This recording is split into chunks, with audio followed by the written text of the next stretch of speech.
home winter night. For the third Hugh King lecture, we have had wonderful, eye-opening, hilarious, informative lectures on Carl Fisher and on Arthur Benson. And here's the last of the trio. I have to say the most evil-looking one. Austin Corbin. I don't know. I mean, I think most people don't know very much about him. I don't know very much about him. I'm not sure I like the cut of his jib, but Hugh promises. No, I don't know anything about him either. Hugh promises to make up some really good stuff, because I understand there's going to be scandal, there's going to be sex, and there's going to be all sorts of stuff. Before I turn over to Hugh, I do want to say this is Indigenous Peoples Month. And so, in that spirit, we gratefully acknowledge the Montaukets, on whose ancestral homelands we gather, as well as the diverse and vibrant Native communities who make their home on the land together. So, now, we may ask Hugh King, town crier, historian extraordinaire. Here you go.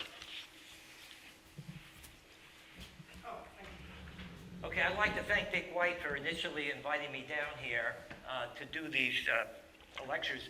I've learned so much, and sometimes it's important to get another look at something. And Mr. Corbin is worthy of another look, but unfortunately you're not going to like it.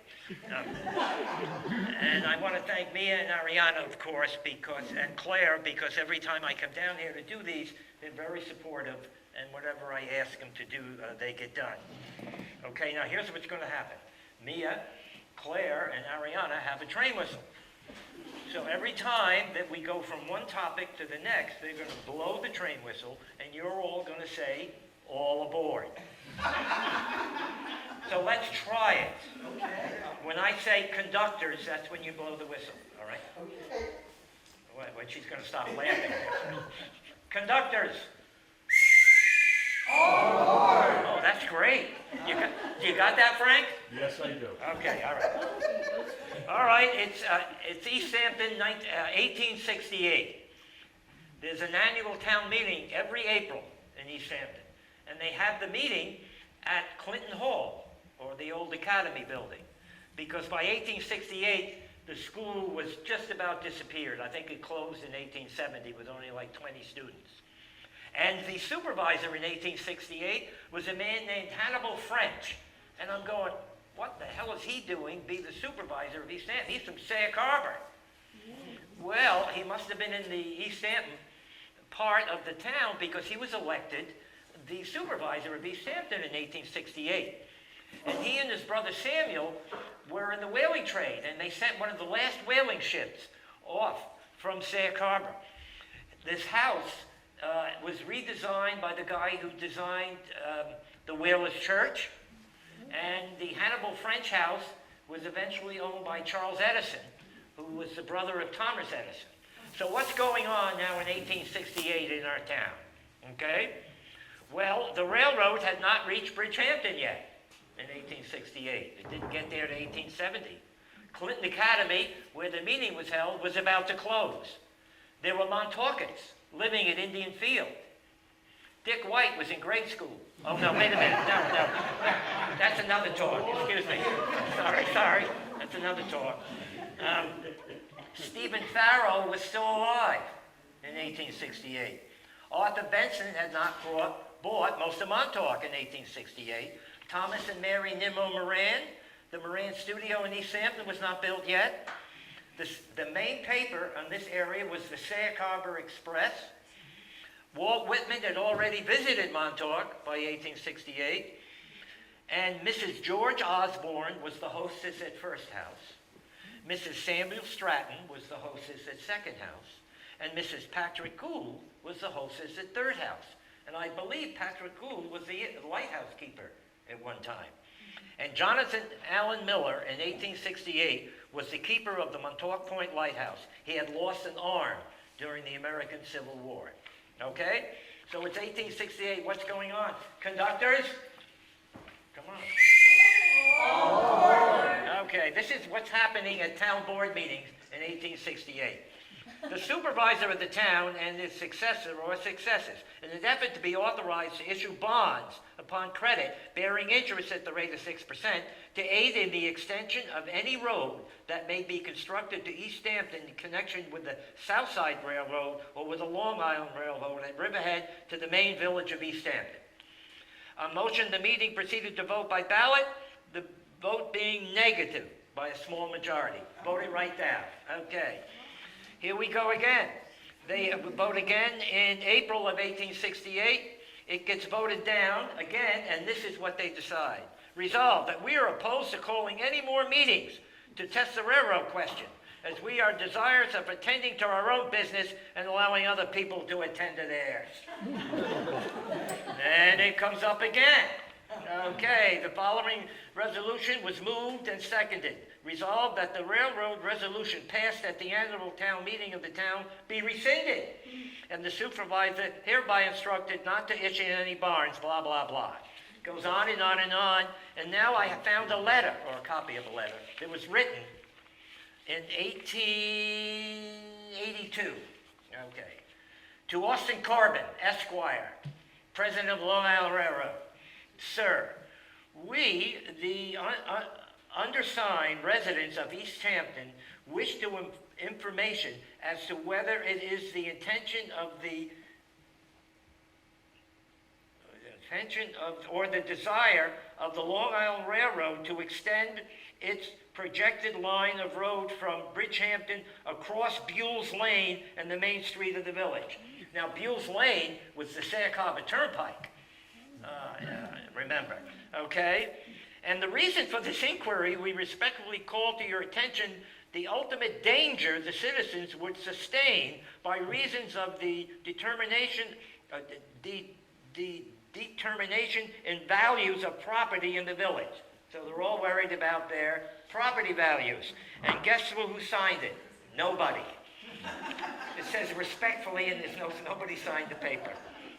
So finally, newspaper articles then report, in 1893, at a meeting of citizens, real estate people, and property owners, there was a favorable review of the extension of the railroad. And in May of 1893, the Committee of East Hampton Citizens for the Railroad guaranteed Austin Corbin, president of LIRR, all that he wanted, including condemnation of lands. 3/4 of the property owners involved sold their land at reasonable prices. Okay? Conductors? All right. All right, the early history of the Long Island Railroad. Now, since June 19... Well, I know that. We must remember that in the early 1830s and 1840s, the railroad was a source of contention, frightening cows, dirtying wash linens, and touching off brush fires. It also violated the Sabbath by running on Sundays. Farmers tore up tracks, burned stations, and pulled up spikes to hinder its progress. Right up Corbin's alley, though, don't worry. Okay. Nevertheless, the Long Island Railroad was chartered in 1834. Its express aim was to connect New York City with Boston, utilizing a steamship between Greenport and Stonington, Connecticut. Ground was broken in 1836, and by 1837, the Long Island Railroad reached Hicksville from Jamaica, where the rails terminated for 3 years. Until July 27, 1844, the trains ran through to Greenport. 4 years later, though, the reason they wanted to have the railroad go to Greenport and then go to Connecticut, they didn't think they could build a railroad along the southern coast of Connecticut because of all the waterways. Well, guess what? They did. So 4 years later, the railroad along the Connecticut shore was completed, and the Long Island Railroad lost most of its traffic. By 1850, it was in receivership. The railroad was able to emerge from receivership with an integral charter intact. Oliver Charlock was the president for over a decade. After his death, all the railroads on the island fell into the hands of Conrad Pappenhausen and his family and associates, but that went into bankrupt too. The Long Island Railroad was rescued by Austin Corbin in 1880. And this is when the Long Island Railroad began its march to Montauk. By 1870, the Matter branch of the LIR was operated as far east as Bridgehampton, and then there was a line that went to Sag Harbor. Right. And some of the tracks supposedly could still be there. The road to train to Sag Harbor stopped about 1939. And at one time there was one little car that would go there. All right? Okay. When the tracks moved further eastward to East Sampson Amagansett and Montauk, in order to maintain service to Sag Harbor, a small shuttle train of 2 cars and a locomotive was run. Corbin next set workers out to Montauk to sever a route from Bridgehampton eastward. This prompted letters to be written by residents of East Sampson in 1882, that's the one I read you, questioning whether it was the intention of the railroad to extend the rails across Buell's Lane and the Main Street. And when the railroads were coming here, the Sag Harbor Turnpike Company sued them because they didn't want the tracks going over the turnpike. But by 1880, 1890, the turnpike was in trouble anyway. So now Corbin opened negotiations with Arthur Benson. Well, he didn't open up Arthur Benson. He was dead by then. But he opened up negotiations with Frank and the other children. Frank Benson, the son of Arthur Benson, and 4 directors of the railroad came to East Stanton toward Montauk by carriage. Corbin said if the property owners of East Stanton would donate the right-of-way, the railroad would be built. Now, he wanted that railroad to go to Culloden Point. That's where the railroad was supposed to go. Now, supposedly, I don't have the answer to this. Supposedly, because it was an Indian cemetery down there, they decided not to do it. I don't believe that. But one bit. There's no Indian cemetery down there that we found, right? Down at Culloden Point? Not yet. Not yet. Yeah, right. Okay. So, Corbin now is going to build a railroad. Now, how does he get around this? What he has to do, they get a friendly lawsuit. Benson sues Corbin because he's reneged on buying the land. That goes to court, and then the court sided with the Bensons, and they could sell him the land down there, okay? Let's see, did we have how much he sold? No? Okay, I'll get that later. Okay, here we go. Okay, conductors? Okay. All right, here we go. Now, here we go. On the completion of the extension of the Long Island Railroad to Fort Pond Bay, Montauk, is intended to connect, listen to this, the Fulton Market with our abundant fish supply in this section of Nova Scotia by steamship line. I didn't know this. The guy in Nova Scotia is writing, this is a great idea. It's being Nova Scotia by a steamship line, which is being organized by the writer, assisted by Austin Corbin of your city, which I propose to deliver live lobsters and other fish foods to your city quicker, better, and cheaper than at present via Boston. Our plan contemplates a cold storage system at Montauk for both live lobsters and all the other fish foods. 75% of all the Yarmouth Steamship Company business centered in Boston either is destined for or centers or is initiated in our west of New York. Why should it be subject to Boston toils and middlemen? They're going to skip Boston, come right to Montauk. Fulton Market in the establishment of the Port of Montauk at Fort Pond can have an immense storehouse for fish foods for your city to be delivered at market demands. So this is the whole idea of the people in Nova Scotia. I didn't know this either. By the reasonable fares that are to be established by our new line, we expect to make Nova Scotia the summer playground of New York. I intend to have your trunk called for anywhere in New York and to transport you from my elevated station in New York to Nova Scotia via Montauk and return you home for a $10 bill. How about that one? Okay. Okay, conductors? Okay. Boy, those conductors, come on. That was pathetic.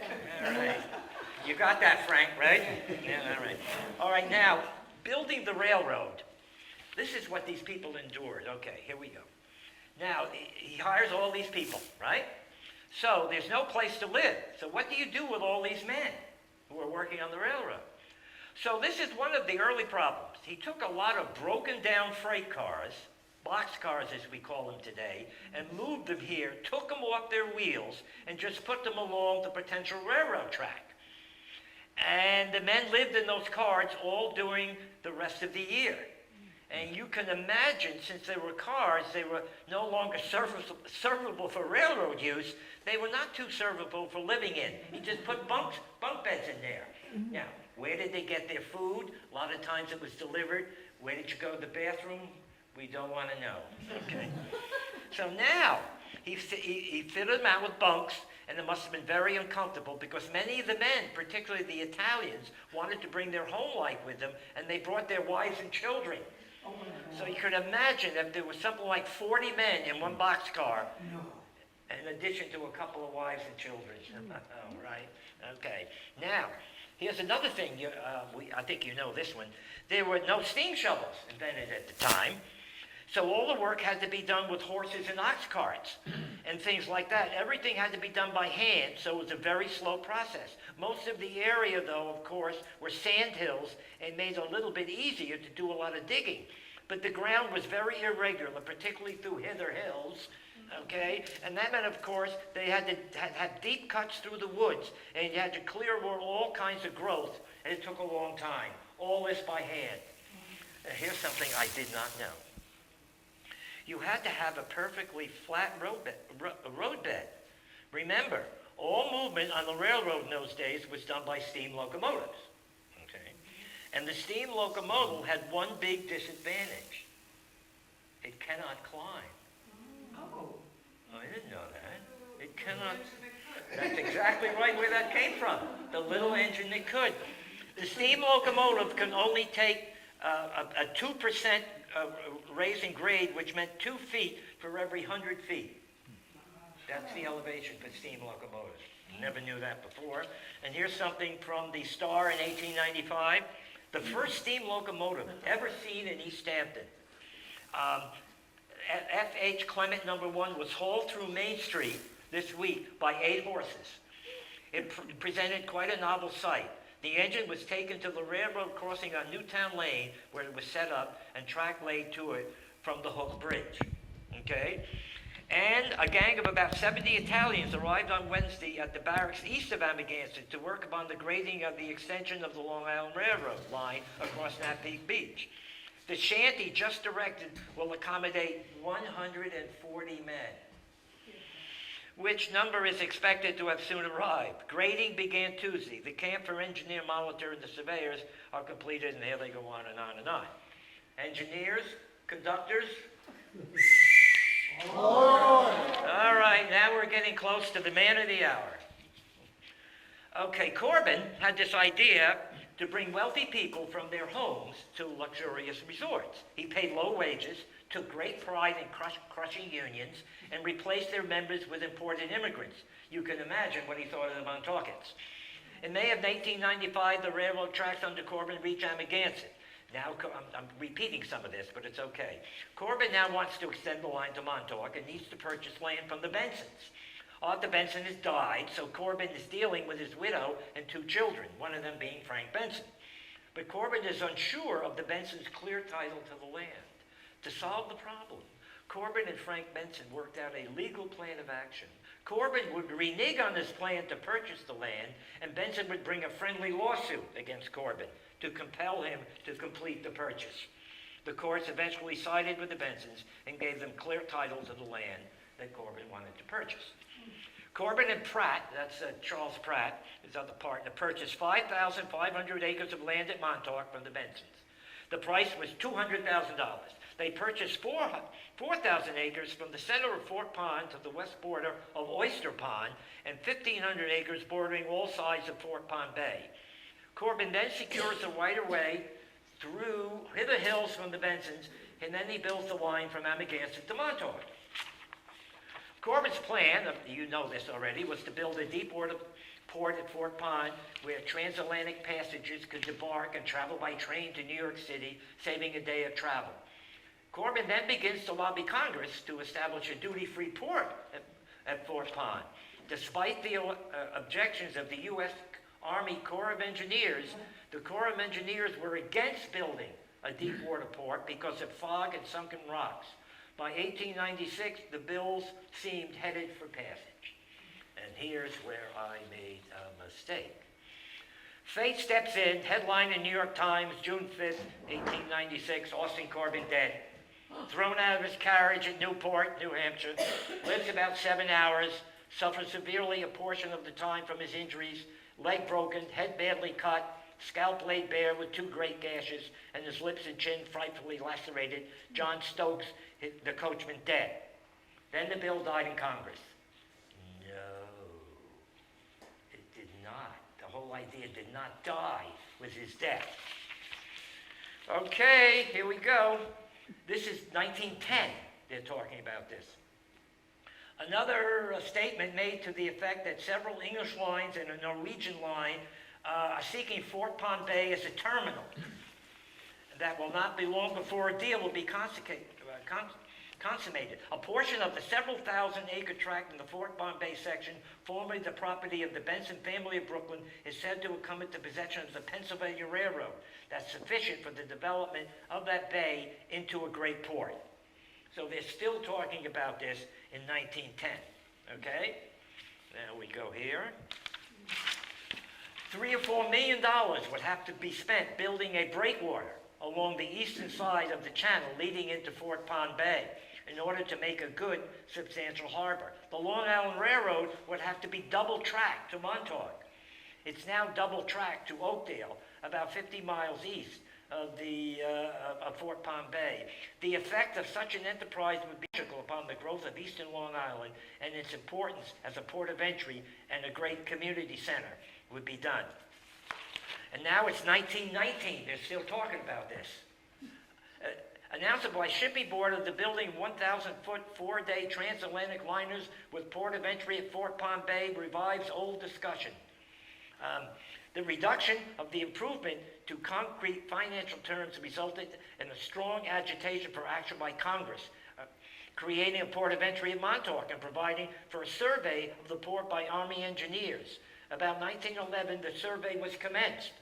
The report submitted to Congress in 1912 was opposed to the project. It declared that the engineers were opposed to any investment of government funds at Fort Pond Bay on the ground there was no need for development of such a project at that time. So it did eventually go away, but not necessarily because he died. Conductors? All aboard! All right, now we're going to get to the heart of the matter, Austin Corbin. Okay, oh boy. Okay. This was written by Eugene V. Debs. While he was in prison. Thank you for saying that. Eugene V. Debs ran for president in 1920 while he was in jail. Sound familiar? Now, he was put in jail because he criticized the war effort. That's why he was put in jail, not because he really did anything wrong. Okay. Here we go. This is Austin Corbin, a Russianizer. Such a notorious pal of the devil as Corbin, such a moneyed miscreant, such a repulsive rascal, rogue, and reprobate ought to be ceaselessly castigated. At least every workman in the country should take pleasure in whipping, metaphorically at least, the scapegrace, the wealthy wretch through the world. The soulless swindle of rich and poor, the man with a national reputation of enemy to organized labor, the wrecker of railroads, the organizations of workmen, the diminisher of lodges, divisions and assembly, employer of the Huns, and imported paupers, the degrader of American. This guy liked them. So this is one, and one of the things he says, here we go. The man whose methods of getting money are worse than footpadsmen. Footpadsm. You know what a footpad was? It was a robber or thief specializing in pedestrian victims. I never heard that word. Yeah. So we start off here now. Okay. Austin Corbin was described as a robber baron with a history of corruption, swindling, bribery, thuggery, and anti-Semitism. He was first attracted to the area known as Coney Island as a respite for his son, who was sickly and needed the sea air. He saw an opportunity to build an oceanfront resort and hired a crooked surveyor to buy up land and survey the rest of it out of existence. He constructed the Manhattan Beach Hotel, which opened up in 1877. President Ulysses S. Grant cut the ribbon at the opening ceremonies. Corbin controlled access to the grounds. He hired Pinkerton detectives to patrol the grounds and keep out undesirables. Visitors were subject to search and inspection before entering. 2 years later, the hotel opened. After the hotel opened, Corbin tried to ban all undesirables. He made headlines in his latter years for barring Chinese passengers from the cabin on one of his ferries. Plantation economics. You know that word plantation? No, they were in forced labor camps. You know, the Gone with the Wind and the plantation. No, they were in forced labor camps, okay? Just remember that. In 1869, John C. Calhoun, grandson of Senator John C. Calhoun. Well, if the grandson was anything like his grandfather, this thing was in trouble, okay? And in 1869, John C. Calhoun, the grandson, acquires a property called Sunnyside Plantation. What a great name, Sunnyside Plantation, okay, with Austin Corbin. The idea is to use former slaves to operate the plantation. It doesn't work out, of course, and the property reverts to Corbin, but the former slaves did not want to work for such a skinflint. Then Corbin has another idea. We're going to use cheap prison inmate labor to run the plantation. Arkansas and other southern states had a system of leasing inmates for farm work. And Corbin promised to build a railroad from east to west in the state, which of course he never did. Well, that doesn't go anywhere. Next, he had a more profitable scheme in mind. He struck a bargain with the mayor of Rome, Prince Razzapoli. For a fee, Razzapoli would recruit struggling Italian peasants to come to America. Corbin would charge them inflated prices for everything from passage to tools and equipment, and the Italians would have to work the land to pay off the debts. After 20 years, they could own their own plot. Thank you. Right. Now, the Italian population built almost all the railroad coming out here, you know, and you'll find out why in a minute. Okay. And then in 1896, while riding in his carriage in New Hampshire, he tries to open up his umbrella. That spooks the horse, and he's thrown off the carriage, and he dies here 6 hours later. Okay, now we come to part of the lecture of all lectures here at the Fisher House, the sex scandal and death part. Okay. You're going to get this, Frank, right? Okay. Sex scandal, crime, and death. Here we go. After Corbin's death, Corbin's wife's one-time Swedish maid, Matilda Nelson, sues the estate, claiming Corbin was a frequent visitor to her apartment and promised her $50,000. The estate settled with Nelson, and 4 years later, she committed suicide. Oh. I know. Now, you ready for this? This is another reason for the Me Too movement, okay? The Brooklyn Daily Eagle was a major newspaper. It went out of business in 1955, 2 years before the Dodgers left to go to Los Angeles. At the time of the lawsuit, the Brooklyn Daily Eagle chastised Nelson, claiming women of a certain class will proclaim that they had irregular relations with rich men and then made claims on their property after the men died. Thank you very much. That was really nice. Now not to be outdone, Corbin's daughter also sued, claiming her brother-in-law had mismanaged the properties as the estate went from $4.9 million to $1.9 million. She wanted to know what happened to the money. By the time the case was settled, the estate had plummeted to $290,000. That's what the tax collectors were told anyway. And then, of course, not to be outdone, Austin's brother Daniel, Chase Corbin, was also a railroad magnate, and he married his Swedish maid, who tried to burn the house down after his death in an insurance scam that went bad. Okay, conductors. Okay, now John C. Calhoun, you know who he is, right? John C. Calhoun, of course, was a state's right. He was the second vice president in history to resign. He was vice president from 1825 to 1832. Okay, here he goes. In the late 1820s, his views changed radically, and he became a leading proponent of states' rights, limited government, nullification, and opposition to high tariffs.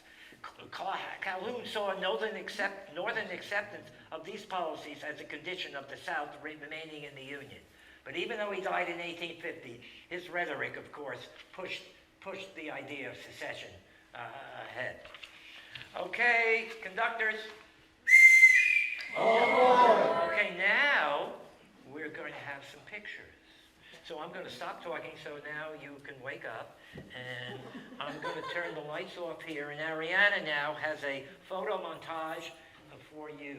All right, there of course is the engine, right? The steam engines that ran. They can't go more than 2 feet every 100 elevation. Okay.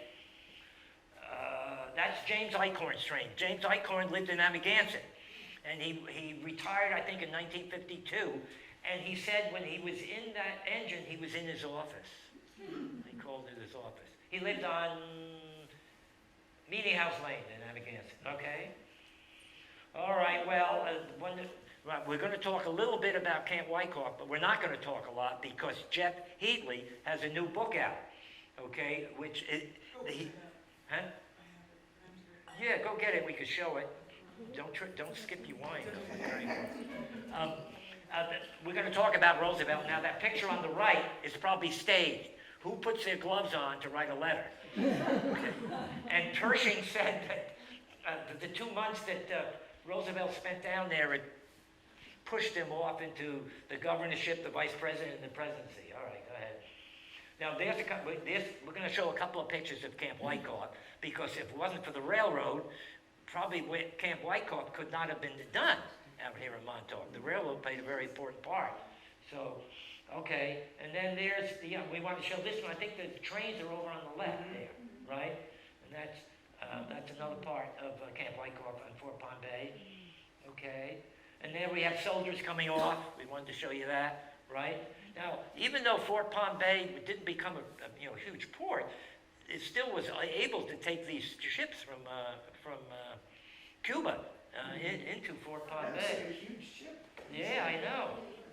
Okay. All right, there is William McKinley on the left and General Wheeler. Now, General Wheeler was a general in the Confederate Army during the Civil War. He was also a general in the United States Army. And he was the head of Camp Wyckoff, okay? And that's McKinley. McKinley is the first sitting president to come to East Hampton. Robert David Lang Gardner was telling everybody for years that John Tyler came here because he married Julia Gardner. And there's a Gardner house on Main Street, and he called it the White House. It was the White House because it was painted white, not because John Tyler came there. He came there when he was after he was president. He came here. And then President Nixon, I think, came here to Gurney's, right? But he wasn't president yet, I don't think. No. It was after the convention, I think, he came here to write. on East Lake Drive with friends. He did, on East Lake Drive with friends. So there were 3, and of course, the Clintons came here to raise money, right? Okay, so there's McKinley.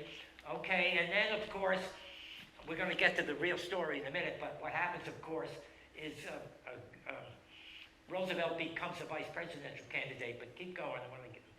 All right, and there's a picture I've never seen. Ariana found this picture.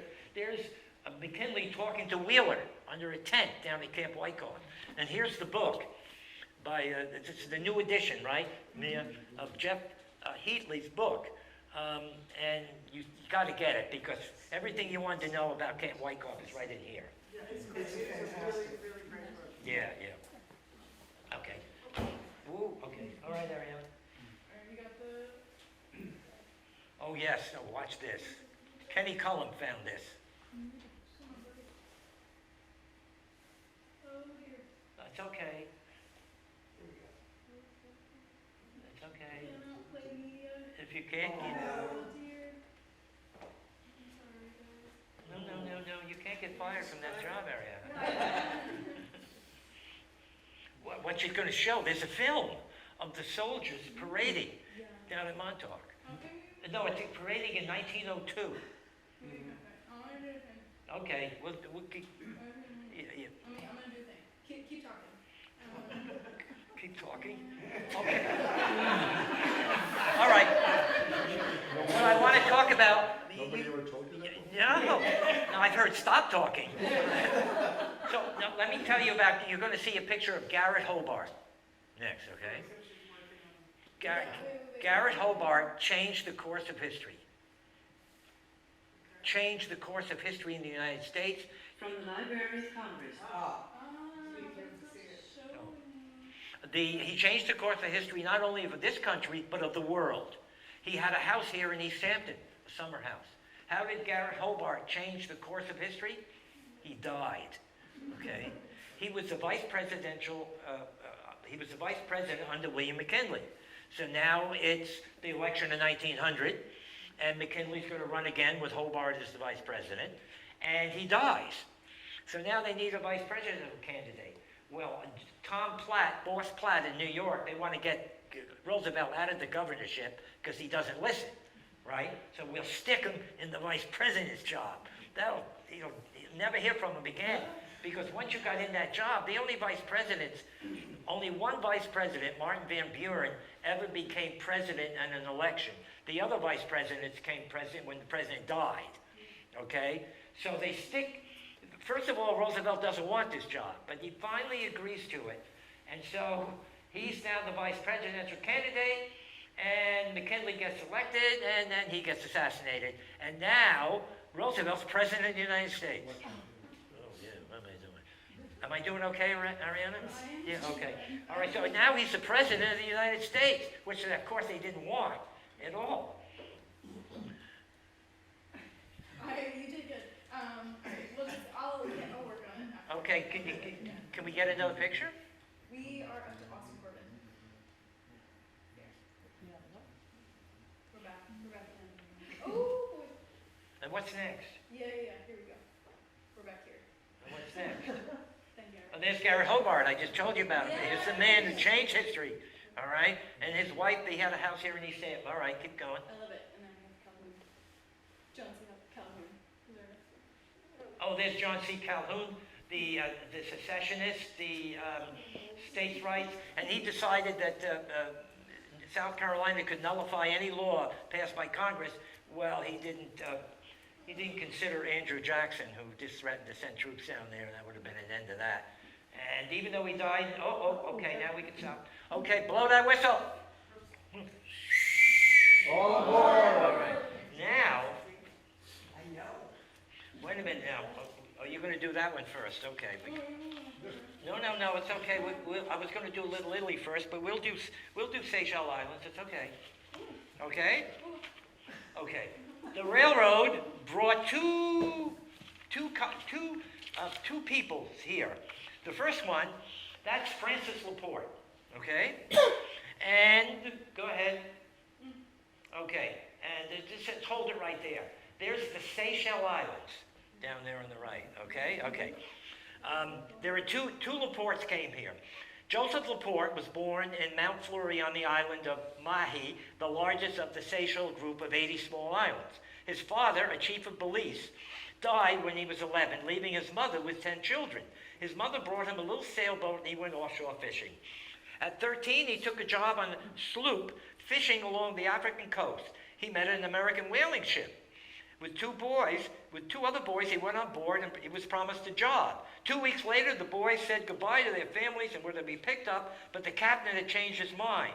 He had to post a bond for them and he said he didn't have any money. The second mate then stowed them below deck in the bow. They were fed on molasses, lamb juice, crackers, and corned beef. When the captain found out, he planned to drop them off at Durban, a South African port, but Joe and his companions proved their worth to the captain and hard work, and they were eventually signed up as able seamen. After several whaling voyages, Joe was ready to try something else and found himself in New Bedford with little money in his pocket. He noticed an advertisement for men to work at a fish factory on Hicks Island in Promised Land. Joe's job at the fish factory was running the ferry and cooking. What does this have to do with the railroad? Nothing yet. The year was 1910 when he came to East Hampton. During World War I, he served overseas with the 77th Infantry. After the armistice, he was with the Division of Criminal Investigation because of his knowledge of French and Portuguese, and he did guard duty with the Army of Occupation in Germany.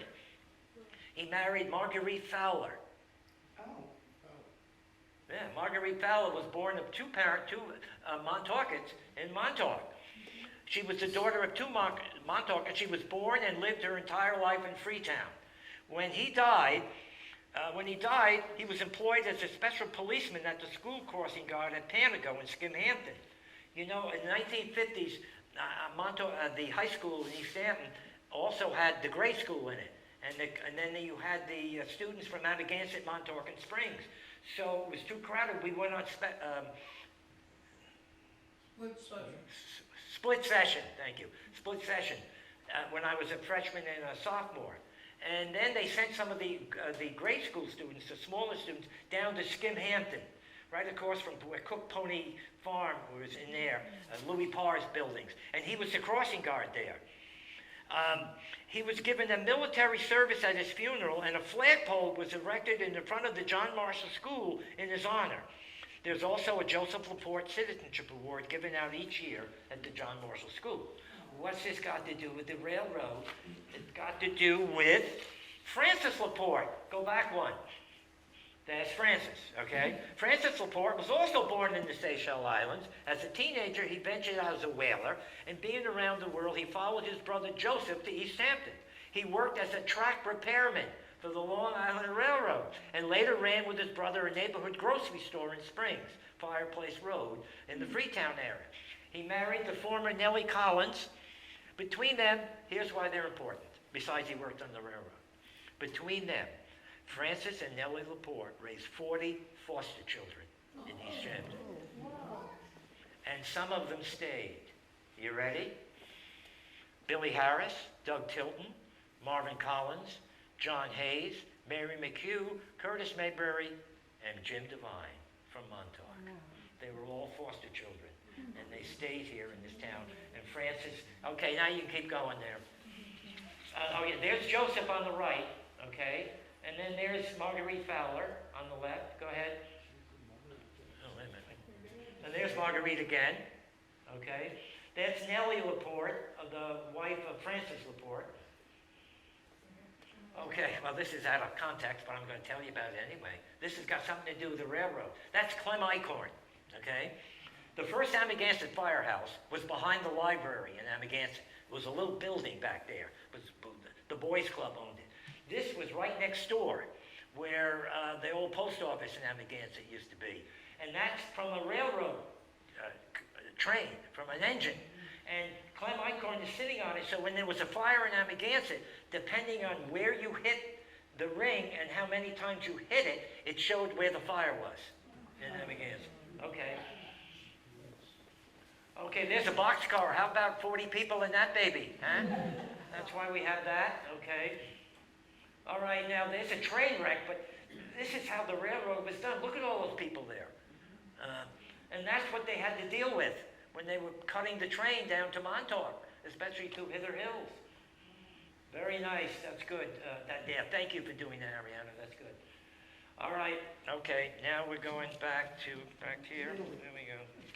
Now, that picture of Nuska. Nuska is in southern Italy. Why do we have this?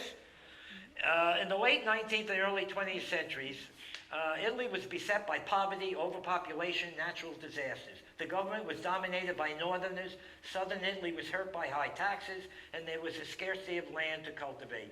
These conditions led to a large influx of Italians emigrating to America, including my grandfather, Frank Pepe. Many immigrants did not plan to stay, so they didn't want to farm. They headed for the cities and were likely to take heavy construction jobs. About half of the 19th century Italian immigrants were manual laborers digging tunnels, laying railroad track, constructing bridges and tunnels. And as you know, Italian laborers laid much of the track between Bridgehampton and Montauk. The first Italian family to arrive in Amagansett was the Della Pola family, when Joseph Della Pola arrived from Nuska. Nuska is B, that's where Nuska is. And these four families I'm going to tell you about all came from that one place. Okay? Joseph Della Pola arrived from Nuska with his wife, Filomena DeSuno, a sister to Carmine DeSuno, who would arrive next. Joseph worked on the railroad. Okay? Now, here we go. Joseph Della Pola purchased land on the south side of the highway. Joseph's brother Amato arrived alone in 1903 with $20 in his pocket. He was told money grew on trees in America. He bought a twig from his grape arbor in Italy that is still growing today. In 1988, he bought a house and property next door to his brother Joseph. Amato worked for the Long Island Railroad at Montauk shoveling coal for 18 years. After leaving the railroad, he worked as a caretaker and gardener for 18 more years. Amato, or Mike Delapola's, Mike Delapola's daughter is still alive. It's Mary Curls. She's going to be 100 years at the end of this month. Oh, wow. We Yeah. met her. Huh? We met her. She had the connection, her husband worked for the Coast Guard, right? Yes, he did. Yeah. In fact, her husband, Purnell, was in the Coast Guard when the Pelican disaster happened, and they were set on wild goose chases. That's why they never got there. Yes, that was her husband. Yep, Mary Curls, 100 years old. Okay, the second family to arrive in Amagansett was the DeSuno family. Carmine DeSuno arrived from Nooska in 1906, but he received permission from the railroad to go home to marry. He was drafted into the service and fought in the Italian-Turkish War in 1911 and 1912. Then he left his wife and 2 children to come to America to earn money. He intended to live in Long Island City, where he had relatives, but he saw people he thought were mafia types, so he decided to settle in Amagansett, where his sister Philomena Delapola lived. In 1914, his wife, and 2 daughters, Mary and Ann, were here. He eventually buys property from Bunker Hill Road to Cranberry Hole Road. Then he sells Parsons to Mike Natal and Stephen Appolillo. He built DeSuno Motors, which was next to a small store that Mr. DeSuno had built for his daughter Mary. There's Mike. All right, keep going. All right, now this is the Y that was behind. The DeSunos lived on Bunker Hill Road. Mr. DeSuno lived. You know what Bunker Hill Road is now, Amagansett? You go past the IGA, there's the garage, and then there's a little group of buildings down there. Billy Vorpal's got his car repair stuff there, and Harvey Bennett had a fishing place here. Well, that was DeSuno Motors. But behind DeSuno Motors was the turning place, because the train stopped in Amagansett. So they had to turn it around, and that was right behind Mr. DeSuno's house. What do you got? And there's the engine that he took care of. He was a hostler, which meant he kept the engines going in service during the night. So all he had to do was walk out his back door, and he was at work. Okay. He received $7 a week. The engine would be cleaned and polished and kept in a roundhouse. Now, okay, Larry Campbell told me the story. When you went, Mr. DeSuno, when you went away, people didn't keep their money in the bank down there. So when you went away, you gave your money to Mr. DeSuno. And when you came back, you didn't have to count it. And Larry Campbell told me that story that was told to him by Carlton Kelsey. Okay? The third family was the Napolillo family, in the presence of John and Stephen Napolillo. You can hold that for a second, okay? John owned a cement plant on his property. Stephen Napolillo came to America at the age of 14. He worked in the coal mines of Pennsylvania, and he works at night at the railroad trestle behind Mr. DeSuno's house. He eventually quit the railroad and works as a caretaker. And then the last family to come was the Natal family. And I just talked to Lucy Bennett. Lucy Bennett is the daughter of Mike Natal. The last family to settle in Amagansett was headed by Mike Natal. He fought for Italy in World War I, taken prisoner by the Germans. The Natals were close friends with the DeSuno in Nooska, so Mike and his family joined Carmine DeSuno in Amagansett, where he found employment with the railroad and stayed with the railroad until he retired in 1852. All right, let's look at some more pictures here. That's the land. There is Bunker Hill, right there on the left, and this is the land that Mr. DeSuno sold to these people. Now, who did he buy it from? I don't know. Where did he get the money to buy it? I don't know. Okay? And there's DeSuno's garage, right? And what car did they sell? Later. Studebakers, right. And then when Studebaker went out of business, they sold Dodges. And the store is on the left. And that little girl back there, I think, is Larry Campbell's mother, Mary. Okay? Oh, good, you blew it up. Thank you. Yeah, that's a little girl. I think that's Larry Campbell's mother there in that store. Okay. That's Mike Natal. He was the last one to come. Okay, now, that's all the DeSuno pictures, right? This is okay. Now, my grandfather, who was Italian, had a garden in the back of our house in Amagansett. So on Sundays, he had to go down and check Mr. DeSuno's garden, see how that was doing. Then he had to go check Mike Natal's garden. And then he had to go over to the Iorios and check their garden. Well, because of the railroad, Grace DeSuno, all right? Grace DeSuno lived down there on Bunker Hill Road with her father.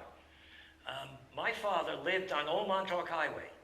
If you go into Amagansett, you come to the flagpole, you make a right, you're going down Old Montauk Highway, it's Atlantic Avenue now, right? Then you make a left and you're on Old Montauk Highway. He lived right almost before it gets to the new highway.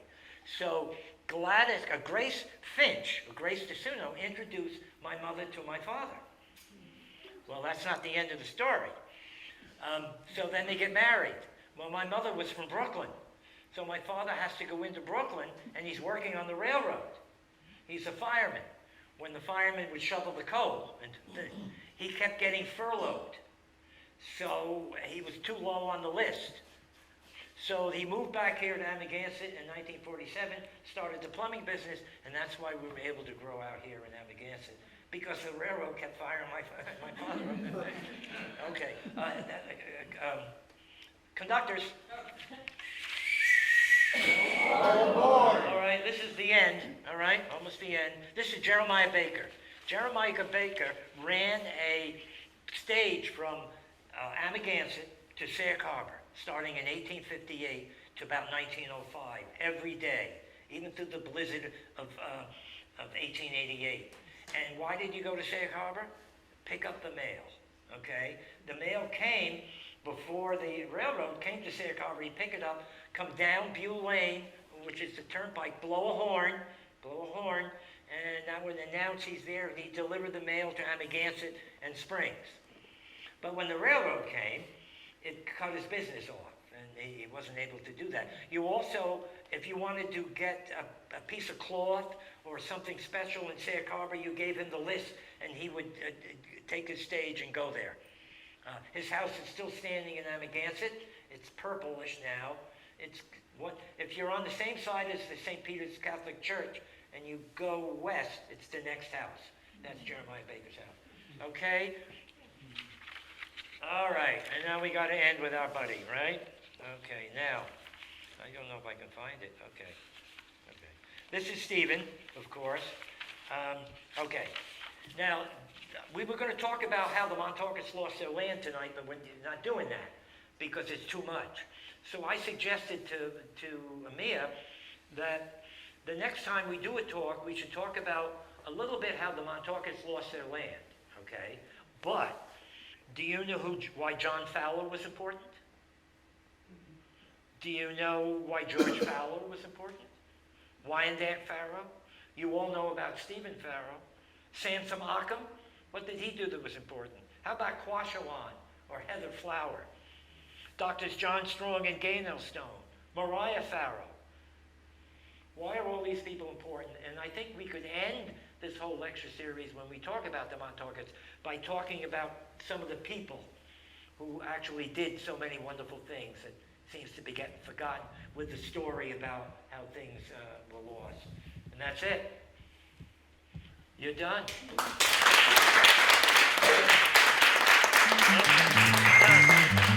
Done.